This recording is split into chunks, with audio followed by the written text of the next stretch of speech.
High রে ভাইয়া, একটা বারও ভাবলা না একটা মেয়ের লোক এরকম করার আগে মমিতারে কিরকম করলায়।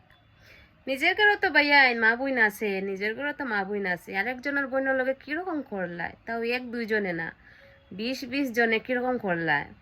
আর বোন তোরেও হইয়ার রে বান্ধবীর এরকম কিরকম করলে, অতনি তোর পয়সার লালচ, অতনি পয়সার লালচ।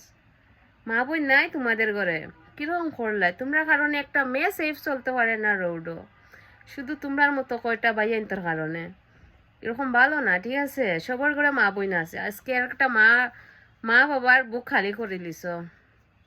কৌশান এটা কোনো বালানি, অত বড় করছে মা বাবা অত কষ্ট করে, এখন মেয়ে খামাইয়া সুখ দিবার সময় মা বাপরে তোমরা খাড়িয়া নিলাইগে বুকুর থেকে, এরকম বালা না। তোমরারও সেম হইব, একদিন হইব, টেনশন করো না। কিন্তু বালা না, যেটা কাজ করছো নানি, যত শাস্তি পাও, ফাঁসি হোক, যে কোনো ভাবে তোমরা শাস্তি পাও, কিন্তু এরপর পাই কোনোদিনও করতে পারতা না। একটা মেয়ের জীবন নষ্ট করে দিছো, জীবন নষ্ট করা থেকে জীবন তো লই লিছো, নষ্ট তো করছো করছো, লোকে জীবনটাও লই লিছো। কিরকম করলা, একবারও দিলে বা দাগ দাগ করলো না মনে, একবারও খারাপ জিনিস আইলো না? নিজের ঘরে মা বইন আছে, গাদ্দার ডে। তোমরা যদি সামনে পাইতাম না, জুতা দি ফিটাইয়া সিধা করলাম মনে।